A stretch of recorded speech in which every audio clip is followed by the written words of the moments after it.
ایک نوجوان ہمارا تبلیغی دوست گلاسگو میں رہتا تھا، وہ بیمار ہو کے ہاسپٹل گیا ہے، تو اس کی جو اٹینڈنٹ نرس تھی اس نے 3-4 دن کے بعد کہا کہ آپ مجھ سے شادی کریں گے؟ اس نے کہا میں مسلمان ہوں، تم کرسچن ہو؟ کہا میں مسلمان ہو جاؤں گی اگر آپ شادی کر دو تو میں مسلمان ہوں۔ اس نے کہا تم کس وجہ سے مجھے یہ پیشکش کر دو؟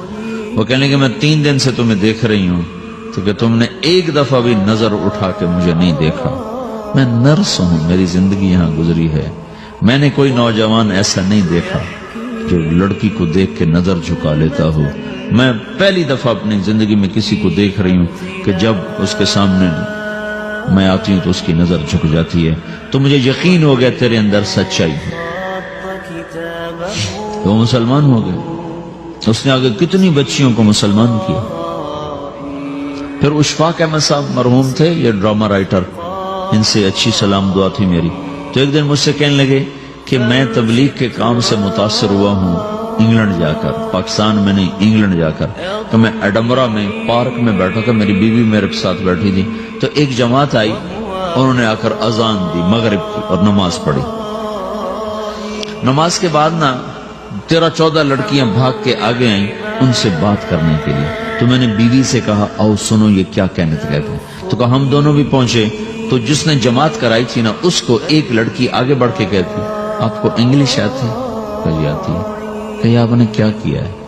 کہی ہم نے اپنی عبادت کی۔ تو لڑکی کہنے لگی آج تو اتوار نہیں ہے، تو اس نوجوان نے کہا کہ جی ہم دن میں 5 دفعہ کرتے ہیں، صرف اتوار کو نہیں، روزانہ 5 دفعہ۔ وہ لڑکی کہنے لگی یہ تو بہت زیادہ ہے، آپ اس کو کیسے نبھاتے ہیں؟ تو اس نے اس کو جواب دیا، 2-3 سوال اس نے اور کیے، جواب دیا، تو کہنے لگی اچھا بہت مہربانی، اس نے سے ہاتھ بڑھایا آگے ملانے کے لیے تو وہ نوجوان کہنے لگا میں آپ سے معافی چاہتا ہوں، میں آپ کو ہاتھ نہیں ملا سکتا۔ تو اس لڑکی نے کہا کیوں؟ کہ یہ ہاتھ میری بیوی کی امانت ہے اور کسی کو نہیں لگ سکتا۔ تو لڑکی کھڑی تھی، وہ زمین پہ گر گئی، صرف اس بہت وہ زمین پہ گر گئی، کھڑے کھڑے وہ زمین پہ گر گئی اور وہ بچوں کی طرح رونے لگی پھوٹ پھوٹ کے، اور کہنے لگی وہ لڑکی کتنی خوش قسمت ہے جس کے تم خامد ہو، کاش یورپ کے مرد بھی ایسے ہی ہوتے۔ جس رب نے نفسیات بنائی ہے وہ اگر کوئی عورت کپڑے اتار دے تو اس کی نفسیات بدل جائے گی، چاہے وہ مغرب میں پیدا ہو چاہے وہ مشرق میں پیدا ہو۔ عورت کی نفسیاتی حیا ہے اور وفا ہے، کسی وفادار کی تلاش ہے، تو وہ اس کو پتہ بھی نہیں ہے کہ مشرق کا حیا کیا ہے، لیکن وہ اس کو اللہ نے عورت بنایا ہے، اس کے اندر کی وہ نہیں مر سکتی چیز۔ کاش یورپ کے مرد بھی ایسے ہوتے۔ اور آنسو پوچھتی ہوئی وہاں سے اٹھ کے چل دی۔ تو اشفاق صاحب مرحوم کہنے لگے میں نے اپنی بیوی سے کہا بانو آج وہ تبلیغ ہوئی ہے کہ لاکھوں کتابیں بھی چھپ جاتی، وہ کام نہ ہوتا جو یہ نوجوان اپنے عمل سے کر گئے۔ تو میرے عزیزو کٹی پتنگ نہ بنو، اپنی کٹی پتنگ کی منزل کوئی نہیں رہتی۔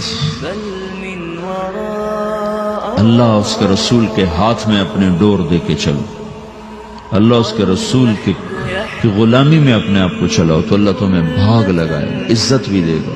اپنی منمانی میں کوئی راحت نہیں، اللہ کی قسم کوئی راحت نہیں۔ 6 بر اعظم پھر کے تمہیں بتا رہا ہوں کہ جو اپنی ترتیبوں پر چلنے والوں کے دکھ آپ لوگ اندازہ نہیں لگا سکتے۔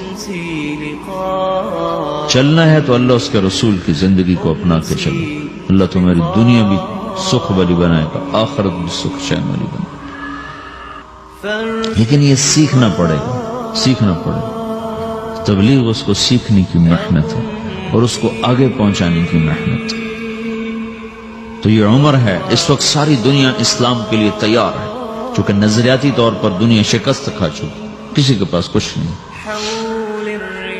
تو ہمارے پاس ایک ایسا خوبصورت نظریہ ہے کہ جو ان کو بڑی تیزی سے اپنی طرف کھینچ سکتا ہے، اور اللہ کا احسان ہے کہ تیزی کے ساتھ نسلوں کا رخ اللہ کی طرف ہو رہا ہے۔ تھوڑی ہمت کرو، چھٹیوں کا وقت تبلیغ میں دو، باقی وقت اپنی تعلیم کو دو، گھر جاؤ تو ماں باپ کے خادم بن کر